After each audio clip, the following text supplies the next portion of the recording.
Remita borrasca, pero 11 comunidades seguen en alerta por fortes ventes e por ondada. Baleares e Cataluña están en nivel laranxa con ondas de ata 12 metros. Hai risco tamén de aludes e chuvias no norte. Co tempo medio revolto, toca facer balance de todas as consecuencias que deixaron o carrusel de borrascas das últimas semanas. Os danos van ser cuantiosos. Saúdos, que tal? Boas tardes. En Galicia volveu a chuvia tras unha xornada de transición, pero con todo non hai avisos importantes previstos para as vindeiras horas. E toca analizar as consecuencias das constantes borrascas. Son moitas e múltiples. Hoxe poñémolo foco nas estradas. A cantidade de auga caída perforou literalmente moitos dos viais. E fochancas como estas sucédense por todo o país. Hai que conducir con moito tino.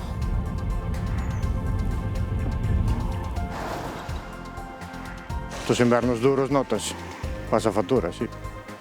Peoraron muchísimo y en todos lados, tú vas por los paseos del río y tal y está todo colapsado por los pozos y todo eso. Pero bueno, y muchos accidentes. Cúmprense 4 anos do afundimento do pesqueiro Villa de Pitanxo en augas de Terranova. Sobreviviron só 3 dos 24 mariñeiros que ian a bordo e as familias levan todo este tempo pedindo xustiza. Esta semana pechouse a instrucción do naufraxo e a Audiencia Nacional propón xulgar os capitán e 2 directivos da armadora por 21 homicidios por imprudencia. O cancro infantil é a segunda causa de morte en menores de 18 anos. Con todo, a supervivencia é elevada. Máis do 80% dos pacientes conseguen superar a enfermidade. E hoxe, no seu Día Internacional, tamén é importante falar do proceso que teñen que pasar os pequenos e as súas familias durante e despois do tratamento. Asociacións como Bicos de Papel acompañan as familias. Cando me dixeron que tiña leucemia, pois no primeiro momento pensaba que non me estaba pasando a min. El problema es para todos, toda la familia, y para los padres es muy duro. No eres capaz de procesar esa información. O sea, tu única pregunta es, ¿pero se va a salvar? E hoxe, para moitos, é o seu domingo favorito do ano, o domingo de Entroido. Por toda a xeografía galega sobran desfiles como de Verín con dúcias de carrozas, disfraces e cigarróns, facendo soa as chocas. En Viana do Bolo, os fulións e boteiros percorreron a vila. Nuns minutos vemos o ben que o pasan. Aí se a comida no pobo e hoxe é o día gordo, hoxe é o día de Viana, que a xente de fora disfruta, non? Un pouco do que é o folión. Unha comparsa en tono satírico para ver os problemas que temos a día de hoxe. Que sea innovar e de payaso xa ando sempre, pero hoxe máis. Do desfile, home, sobre todo a entrada, os cigarróns, que son hai moitísimos. Muy bien, mucho ruido, esto para venir con resaca bastante mal.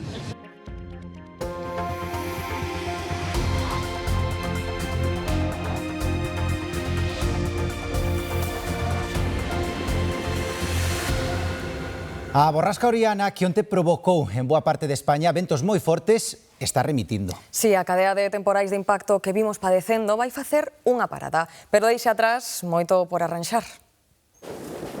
Oriana remite, pero aínda ten este domingo varias comunidades en aviso, a maioría por vento. Se ben non sopra tanto como a onte, en boa parte do leste peninsular prognostícanse refachos de entre 70 e 80 km por hora e recoméndase prudencia.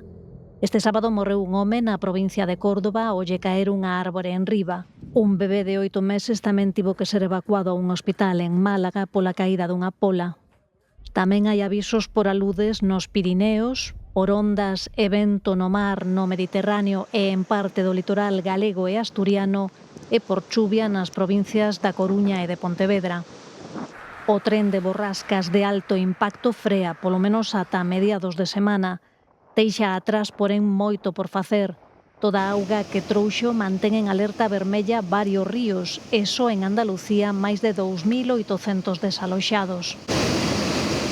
Esta fin de semana aínda se fixeron novas evacuacións nas provincias de Soria e de Valladolid pola enchente do Douro. Un incendio forestal en Cabo Tiñoso, na localidade murciana de Cartaxena, podería terse orixinado polo derrubamento duns cables eléctricos e a causa do forte vento. O lume que afectou a esta paraxe natural quedou xa estabilizado e sen focos activos. Estímase que se queimaron unhas 100 hectáreas de terreo. O lume comezaba na ladeira de Cabo Tiñoso, na costa de Cartaxena, en Murcia, a noite pasada, e esta mañá quedaba estabilizado. Segundo fontes municipais, as lapas poderían terse orixinado polo derrubamento duns cables eléctricos a causa do forte vento. Cabo Tiñoso é un espazo natural de alto valor ecolóxico.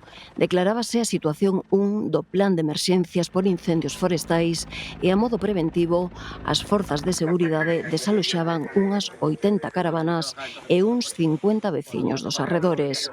O lume afectou a unha zona de matogueira de difícil acceso e as brigadas forestais traballaron intensamente durante horas. A evolución do incendio ralentizouse tras amainar o vento desde primeira hora da mañá e tras incorporarse medios aéreos. Arestora xa non hai focos activos. Estímase que se queimaron unhas 100 hectáreas de terreo. Xa o avisábamos, regresou a chuvia, a pausa foi breve e o sol volveu a agocharse para deixar paso a ceos grises e cubertos. O vento segue notándose e as precipitacións serán débiles ao longo do día, pero de cara á noite volveránse máis intensas, activando alertas nas provincias da Coruña e Pontevedra. Tamén seguimos moi pendentes dos ríos. O Plan Inungal mantén a vixilancia sobre o caudal de 6 nas provincias da Coruña e Ourense. O que máis preocupa é o Miño, seu paso pola Peroxa, que segue en nivel vermello. Unha das consecuencias máis visibles desta auga que non cesa é o deterioro das vías de circulación. Con independencia da súa titularidade, autoestradas, autovías, estradas nacionais, provinciais ou locais, énchense de fochancas que, en algúns casos, fanas totalmente intransitables, xa que poñen en risco a seguridade das persoas e tamén causan importantes danos materiais nos vehículos. Sí, o sea, empeoraron muchísimo y en todos lados, tú vas por los paseos del río y tal y está todo colapsado por los pozos y todo eso. Pero bueno, y muchos accidentes porque ya ves, tú vas y aceleras y pasas por un pozo de noche y vamos, que te rompe todo el tren delantero del coche. Entonces, bueno, es algo que hay que invertir en esto ahora. Vaiamos por onde vaiamos, poucas son as vías que presentan un bo estado na súa totalidade despois da consecución de torbos que vivimos nestas últimas semanas. A auga actuou de dous xeitos, un, empeorando o estado das fochancas preexistentes, afondándoas e facéndoas maiores, e dous, orixinando novos deterioros que supoñen novos puntos para a inseguridade viaria. O chover, eu vexo por aí que hai sitios que hai máis furados deses logo. Estos invernos duros notas, pasa factura, sí. Pero bueno, a verdad que as carreteras están bastante mal todas. Eu creo que tampouco é disculpa para poder empezar a facer xa obras aquí e poñelas en condicións, non? O deterioro en algunhas vías é tal que se fai evidente a súa repercusión directa nos accidentes. Reventou unha roda. Non fura o que había. E nada, tengo que chamar a atestados, claro, porque a ver... Despois te daron en Para quen se fai responsable? No, Ayuntamiento. Malia que aínda está por avaliar o dano causado pola auga nas estradas, estimase que a falta de mantemento das vías, xunto co estrago orixinado pola choiva, suporá un gasto medio de 38.000 euros por quilómetro para a súa recuperación. A sucesión de borrascas tamén deixou a súa pegada nas praias. Restos de aparellos de pesca, cordas, redes, cestas, envases... De todo ou de case todo podemos atopar en gran parte dos areais. Todos os anos chegan restos no inverno, pero neste moito máis. A forza dos temporais vividos fan que saia a flote moitos dos residuos do fondo do mar. A Garda Civil detén un home en Pilas, Sevilla, por instalar unha cámara oculta nunha vivenda. O detido captaba así imaxes de mulleres mentre se mudaban de roupa. O home era unha persoa próxima aos inquilinos da vivenda e mesmo se encargaba de coidar a un deles. Chegou a gravar mulleres ata en 5 ocasións mentre se espían. Enfrontas agora a un delito contra a intimidade. Os comerciantes de Ribeira amósanse impotentes ante a vaga de roubos que padecen. Algúns dos asaltos mesmo acontecen a plena luz do día, como que captou unha cámara de seguridade dunha panadería. O ladrón foi tan lixeiro que se fixo co botín en menos de 10 segundos. Unha cámara de seguridade deste despacho de pan de Ribeira captou a última incursión no local dun dos delincuentes habituais que actúan na cidade. Entrou no momento en que a empregada estaba no cuarto traseiro e en 7 segundos saiu co botín. La chica limpió las manos, estaba dentro preparando pastelería y cuando salió lo vio salir. Pero ella pensó que realmente no llevara nada. Vio una caja de chupas aquí tirados y pensó que no llevara nada, hasta que nos dimos de cuenta de que faltaba el tupper y la cartuchera no nos dimos de cuenta hasta que fue a meter billetes aí. Entón dijo, mira, tamén levou a cartuchera. Calcula que levou 600 euros entre o que había no tupper e no estoxo. Repasando as grabacións das cámaras, viron o que levaba tempo asexando por fora do local, ata que viu a oportunidade. Fui a hacer una denuncia y me dijeron que no había mucho que hacerle. ¿Sabes? Es que es continuo, no es decir, hoy te robo 600 euros y se acabó. No, no, es un continuo. Tira a la gente para quitarle el bolso, porque ya lo hizo con una señora embarazada y con los mayores. Nada le puedes hacer tampoco, ¿sabes? Nada.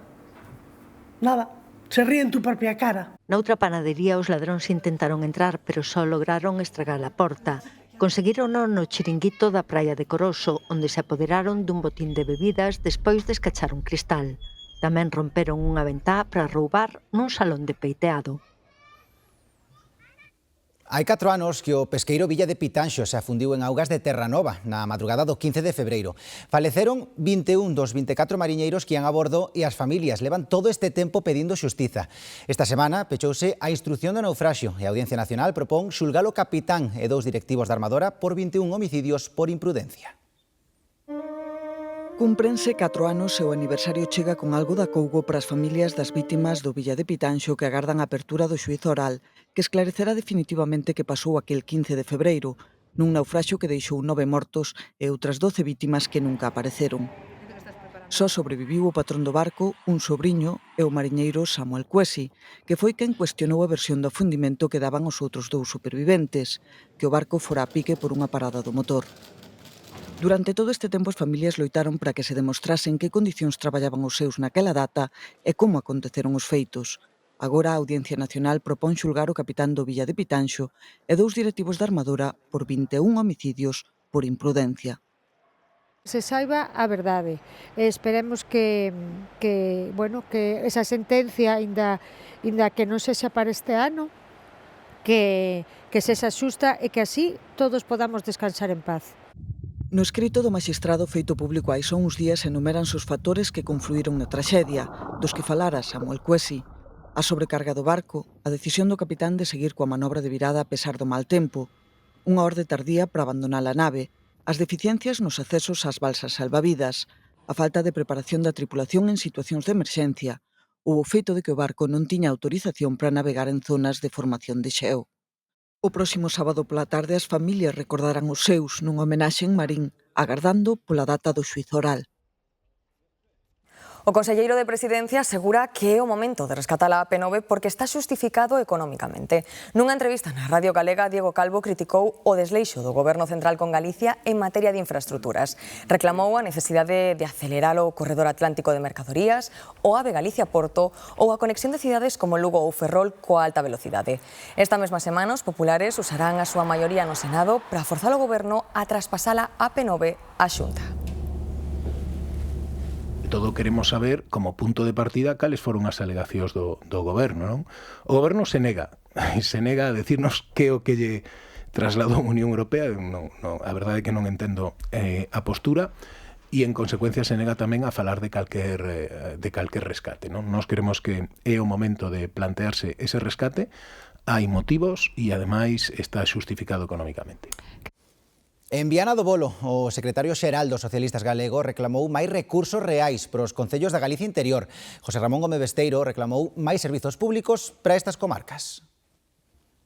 Tamén hoxe é un día para reivindicar que ese novo anteproxecto de lei municipal non mira como ten que mirar para a zona rural de Galicia, para os concellos rurais, para os concellos que teñen menos poboación e, sobre todo, aqueles que necesitan de máis esforzo inversor. Dende o Partido Popular aseguran que os españois merecen outro goberno e falan da necesidade de chegar a un entendemento con Vox. Consideran que o importante é crear un goberno que construa todo o que desfixo Pedro Sánchez. Y esta inactividad, esta inacción, esta inestabilidad que está provocando el Gobierno de España, lo único que está provocando es una huida hacia adelante de Pedro Sánchez y en lugar de darle la palabra a los españoles, está acelerando los pactos más radicales con sus socios más radicales. Despois de 3 días de reunións, os líderes internacionais finalizan este domingo a Conferencia de Seguridade de Múnich. O cumio evidenciou a tensión estratégica entre Europa e os Estados Unidos en plena redefinición da orde global. O Foro de Seguridade conclúe sen anuncios formais nin acordos concretos entre os aliados. O que si deixa son destacadas declaracións, como as do secretario de Estado dos Estados Unidos, quen aseguraba que o seu país conta con Europa para o seu plan de restauración da orde mundial, pero sempre baixo as directrices de Trump. Mentres, a Unión Europea instaba a Europa a ser máis independente e garantir a súa propia seguridade. Sobre Ucraína, a alta representante da Unión Europea para a política exterior asegurou hoxe que os socios europeos non están listos para dar unha data de adhesión a Kiev. Hoxe, 15 de febreiro, é o Día Internacional do Cancro Infantil e Galicia conta cunha unidade oncolóxica pediátrica que atende os enfermos. Afortunadamente, é pouco frecuente, a incidencia na comunidade baixa rolda os 70 novos casos anualmente, pero ollo dato, é a segunda causa de morte nos menores de 18 anos. A rede de traballo entre os hospitais da Coruña, Santiago e Vigo permite axilizar procesos e compartir criterios clínicos, o que se traduce nun aumento da supervivencia que é superior o 80%. Con todo, é unha doenza que, como todas, precisa ampliar a investigación, tamén para reducir os efectos secundarios do tratamento. Ademais, o cancro infantil ten un gran impacto a nivel individual e familiar. Require de moita información e asesoramento que ás veces as familias son incapaces de procesar. Acompañamento psicolóxico, educativo, económico, lúdico e mesmo social que buscan mellorar a calidade de vida dos pequenos, pero tamén dos seus acompañantes en todo este proceso. Algúnas asociacións, como por exemplo Bicos de Papel, levan anos axudando as familias afectadas en todas estas áreas. A Miguel o diagnóstico chegoulle en plena adolescencia, unha leucemia con apenas 13 anos e recén empezado o instituto. Claro, quería ir cos meus amigos a clase, quería salir, pero non podía. Entón tiña que estar encerrado no hospital, non? Ou estar en aislamento eu solo. Un doble varapalo para él e a súa familia, incapaz de procesar tanta información. Es realmente cruel, no solo para mí, para los niños que son quien lo viven y lo pasan mal, pero es que el problema es para todos, toda la familia. O acompañamento inicial, o asesoramento e a información son fundamentais. Solamente piensas en estar con tu hijo, pero es que realmente sí que hay que pensar en eso, en los otros hijos, en no perder el trabajo, porque es un camino largo. Bicos de Papel facilita incluso aloxamento gratuito ás familias que, como Belén, chegan dende Ourense para seren tratadas na área oncolóxica do Cunqueiro en Vigo, no seu caso, un total de 2 anos. Porque nos facilitó todo. Además que como está cerca del Hospital Álvaro Cunqueiro, era fácil. Yo, la verdad, no me quería separar de mi hijo ni un instante. Hoxe preparan a súa gala anual, despois de 9 anos camiñando xuntos. Inicialmente éramos un grupo de madres, cada una con su trabajo, que ninguna tenía ni idea de esto. Y bueno, pues nuestro lema es Xuntos Sumamos. Son os últimos ensaios en riba deste escenario do Teatro Salesianos de Vigo que comezará a partir das 5:30 da tarde. Queren reivindicar a súa loita e a vida por encima de todo. Teñen un reto, Mi granito de arena, onde o recadado será para seguir mantendo a terapeuta ocupacional que se encarga de aumentar e potenciar a autonomía dos nenos e nenas oncolóxicos. O teléfono móvil é case unha extensión do noso corpo. Acompáñanos en todo o que facemos e tamén lle prestamos demasiada atención. De feito, 1 de cada 3 peóns recoñecen cruzar mirando para el. E isto ten os seus riscos. Por iso, os concellos están a valorar a instalación de sinais lumínicas nos chans para advertir os usuarios que non erguen a cabeza. O Concello da Coruña estuda a posibilidade de colocar unha banda luminosa a modo de semáforo horizontal nun cruzamento especialmente transitado na zona da Praza de Pontevedra. La verdad que eso sí que ayuda mucho, sobre todo por la noche, que lo ves, aunque estés con el móvil, es una luz bastante potente y lo ves y te das cuenta. Creo que es más importante a lo mejor poner señales rollo sonoras que luminosas, básicamente. A idea xorde da constatación dunha realidade facilmente observable. O móvil converteuse nun apéndice do corpo humano. teis como esa necesidade de a ver se teño que contestar algo do traballo, algo de tal, entón intentas. Un de cada 3 peóns recoñece utilizalo habitualmente mentres camiña pola rúa, mesmo cando cruzan un paso regulado por semáforos. Es que non somos de aquí, estamos mirando por onde tenemos que ir, por las calles. E faino ás sabendas de que o móvil é un elemento de distracción potencialmente perigoso. Porque siempre hay que mirar, ¿no? Vaya a ser que no se paren los automóviles, no sé, es una imprudencia. Puede pasar un coche, puedes tener un accidente, pero claro, cuando vas guiándote con la señal, va a ver dónde va, pues mira, te lo pone el mismo móvil, te lo pone, te lo indica. Tenga cuidado usted, no vaya así con el móvil, o sea que son más inteligentes que nosotros, que ya nos dicen, no mires tanto el móvil, que no es plan. O risco aumenta cando se suma ao uso de auriculares. Que non é necesario, a ver se conseguimos desconectarnos un pouco todos. Desconectar do móvil para conectar co que sucede arredor nosa. Máis asuntos. Co inverno que veu frío e chuvioso, no interior de Lugo hai un prato da cociña de aproveitamento que coñecen moi ben, Antía. Sí, o caldo de osos, precisamente, é moi importante, e ademais unha receita tradicional da gastronomía galega que ten festa propia en Taboada. E van pola edición número 34, Demetrio Morenza.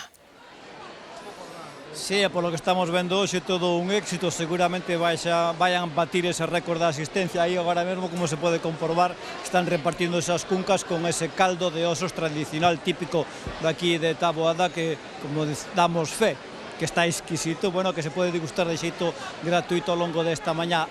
Despois, a maiores, quen reservara poderá degustar tamén en diferentes restaurantes e locais daqui de Taboada unhos platos que tamén de entrante terá ese caldo de osos, a parte de costela e filloas xa tradicionais para esta época. Un frío que axuda tamén a que este caldo de osos baixe e se deguste con máis apetito. Ao longo da xornada, aparte tamén disfrutar de unha feira de gando autóctono que se desenvolveu ao longo da mañá, feira tamén tradicional con artesanía e produtos tamén daqui da zona. Xa pola tarde será o turno para eses talleres, obradoiros para os máis cativos de artesanía e tamén música xa contra o final desta 34ª edición da festa do caldo de osos daqui de Taboada. Huesos da soa, que é a columna vertebral do porco, garabanzos, pataquiña, un bon fondo de caldo que é importante, e despois leva o segredo que sempre mentimos e decimos que non lle botamos, pero botamos casi todos, que son os miúlos do porco. 10, sempre. E ademais con este tempo entra de maravilla. Este está moi bo. Cada festa ten o seu doce típico, en estes días de Entroido non poden faltar nas mesas as orellas, as flores e senón tamén os marruchos na miña zona, que son os coñecidos filloas. Iria Soengas. O Entroido é unha época de excesos que non faltan tampouco a hora de sentarse á mesa. Flores, orellas ou rosquillas son algunhas das sobremesas tradicionais destas festas, pero sen dúbida a raíña do Entroido é a filloa. E saben ben aquí en Lestedo, onde hai anos que lle dedican unha festa á filloa con actividades que se prolongan durante toda a semana. Unha festa que foi declarada de interese turístico nacional. Estamos en tempo de Entroido e toca gozar dos doces tradicionais destas festas. A maioría deles comparten ingredientes como a fariña, os ovos ou o leite, pero nas elaboracións está o segredo para lograr unha grande variedade de sobremesas que van dende as flores ata as orellas. Unhas orellas aí con hueviños da casa, casi seguro, e tal, moi ben. As filloas, sin duda. Sí, a ver, se hai orellas, se hai rosquillas, tamén as como. Para moitos, a raíña das sobremesas do Entroido é a filloa, unha das receitas galegas máis tradicionais. Sábeno ben en Lestedo, onde hai anos que lle renden unha homenaxe na festa da filloa, que acadou o recoñecemento de interese turístico nacional. O segredo da filloa é moi sinxelo, é un capicúa, 5 e que temos aí por 5 litros de auga, 1 kilo de fariña e 5 ovos. Ben. Os que as fan moi ben, con fariña, ovos, ben. Aquí están buenísimas, Pero las filloas son moi ricas, Con un poquito de miel van genial. Ademais, as filloas como as que se fan en Lestedo aportan un extra de versatilidade. Poden tomarse doces como a sobremesa ou ser un acompañamento salgado. A ver, é unha filloa de consenso, marida con todo, é dicir, con calquer tipo de alimento, é especial, aínda que aquí nos gusta moito con chourizo, con chicharrón. O Entroido trae unha grande variedade de lambonadas tradicionais ás que custa resistirse. A boa nova é que aínda temos días por diante para darnos unha homenaxe. En Verín están gozando do Domingo Gordo. Saíron os cigarróns que son todo un sentimento. É a vida dun. Eu teño moitos anos xa. É desde cando había 3 ou 4 cigarróns solo. Dúcias de carrozas, cos seus disfraces, engalanaron as rúas ao mediodía. No desfile deste Entroido tampouco poden faltar os cigarróns. Xa os escoitábamos. Seguro que as súas chocas levan xa soando unhas cantas horas, non? Xoel Rodríguez. E as que quedan por diante, compañeiros, porque este domingo estas rúas, estas prazas desta localidade do Triángulo Máxico de Verín están tomadas por eles, polos cigarróns, os auténticos símbolos deste Entroido neste punto do Triángulo Máxico. Son un símbolo, pero tamén un obxecto que require de veneración e de respecto por parte dos asistentes. Como dicimos, levan facendo sonar as súas chocas e tamén golpeando con súas tamarras os asistentes dende primeira hora desta mañá, e prevese que continúen facendo tamén durante o resto deste domingo de Entroido. Ás 12 tamén comezaba ese tradicional desfile no que participaron cigarróns que veñen, ademais de todas as idades, dende os máis pequenos e ata os máis veteranos. Desta hora continúa a troula, a festa, a música e o bo ambiente en plazas como esta na que nos atopamos da man, ademais das charangas que van continuar tocando tamén durante gran parte desta tarde e tamén durante a noite acompañadas das orquestras. Este será o xeito, en definitiva, perfecto para poñer punto remate a esta semana de Entroido, pero dar comezo á última gran semana destas festividades no seu berce aquí na provincia de Ourense. Venimos de un pueblo de Extremadura y nada, hemos venido a pasar el fin de semana, a ver los carnavales y disfrutar la experiencia de ver la tradición, que al final se sale un poco de lo que viene siendo el comprarte un disfraz en el chino. Cada ano parece que sí que hai máis, hai moitísimos nenos pequenos que nas súas familias como que os impulsan un poquinho a que sigan mantendo a tradición do traxe. En Viana do Bolo, hoxe é un dos días grandes. Este Entroido é un dos máis antigos de Galicia. Cristina do Río. É o Domingo Gordo do Entrudio de Viana, que é como lle chaman aquí, Domingo Gordo, como a palabra indica, porque é para eles o día máis importante do ano. Encabezando o desfile, como poden ver, os boteiros, seguen os folións, veñen de toda a contorna, tamén outros personaxes da zona, como as máscaras de Buxán, e tamén hai carrozas rurais, son críticas e reivindicativas, representan todo aquilo que pasou ao longo do ano, son críticas, por exemplo, con Donald Trump, co AVE, e por suposto tamén cos incendios forestais que tanto dano fixeron na comarca o pasado verano. O Domingo Gordo é un dos días grandes do Carnaval de Viana, considerado dos máis antigos de Galicia. Non, é o día máis grande a nivel desfile, non? Aunque para nós o día máis importante, máis simbólico é o martes de Entrudio, non? Pero de todas maneiras, hoxe é o día onde nos xuntamos todas as aldeas, máis os folións do Concello, máis folións invitados de outros concellos, en torno a un desfile grande. É o día, como quen dice, de estrena dos boteiros de Viana do Bolo. A min faime moita ilusión o Carnaval, porque xa de pequeniña xa vivíamos isto. Nas aldeas, pois era unha divertición. Cos seus atavíos característicos, os boteiros abrenlle paso aos folións chegados ata de Portugal. Divertirse, facer ruido cas esquilas. Estamos representando un señorito, un home dos tempos que era de boa familia, entón nada, moi guapos, elegantes, e correr. Bueno, hoxe veño de máscara, que é a vestimenta típica. Nos non nos disfrazamos, nos vestímonos. Xuntos desfilan pola vila na compañía das carrozas, moitas delas representando temas de actualidade e reivindicativos. A todas as persoas que traballaron nos incendios, a xente do pobo que ao final foi o que salvou todo, deu unha homenaxe a eles, a todos eles. A nosa maneira de protestar que os ganadeiros de aquí, os agricultores, que teñen que ter o seu traballo, e comemos gracias a eles. O Domingo Gordo coincide coa Festa da Androlla, festa gastronómica que xunta unhas 3.000 persoas. Os folións volverán percorrer a localidade o serán. A xornada rematará con baile na Praza Maior. E atendan agora o seguinte vídeo de 1922 porque podería ser o primeiro onde se ve a Gaudí. Ese home de barba branca con sombreiro, que se detén un momento e mira de esguello, podería ser o afamado arquitecto. As imaxes son da boda dunha familia catalá que sempre asegurou que o xeño do modernismo español asistira ao seu convite. Con todo, dende a Cátedra Gaudí non confirman que realmente sexa o arquitecto. Moitas noites en vela, insomnios compartidos, milleiros de historias contadas en directo e, sobre todo, compañía. Iso trouxo Marcial Mouzo, Pensando en ti, na Radio Galega. Esta foi a súa última noite deste lado do micrófono antes de se retirar tras 41 anos de traxectoria. Parabéns, Marcial. O seu espazo continúa de luns a venres, de 1 a 6, con Pepe Capela. Adiós, compañeros, adiós. Foi a última vez que sentou na súa mesa, aínda que moitas noites entraba xa directo ao estudo. Hoxe tocaba deixar valer o armario e guardar a xenda desta casa como un dos últimos recordos. Marcial facía o seu último programa pensando en todos, en cada un dos que compartiu con el historias de vida na intimidade da radio pública. Chegou o día, non? Que moi iba a decir? 41 anos que quedan aí. E entra unha tristura, unha pena por saber, porque son consciente de que vou pechar definitivamente unha etapa maravillosa da miña vida. E agora que tanto falamos das redes sociais, eu creo que a primeira rede social de verdade aquí en Galicia foi Pensando en ti.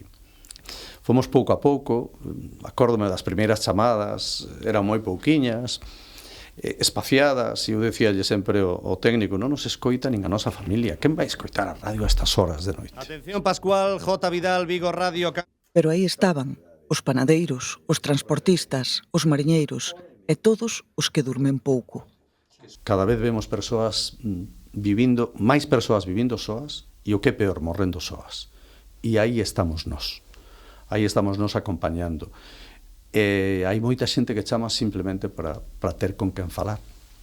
Funlle collendo tanto cariño a toda esta xente que me contou tantas historias ao longo de tantos anos que acabei creendo, porque é verdade, que efectivamente isto é máis que un programa de radio, isto é unha familia. Unha familia do país e da diáspora que lle amosou o seu cariño ao longo de todos estes días. Para mí foi un faro, unha luz que me fixeste acercar máis á miña terra e tamén tratar de non esquecerme da miña lengua, do meu idioma. Non che vou tocar o cu, pero vou echar un abrazo moi grande, moi grande, moi grande. O abrazo non me escapa, sabe?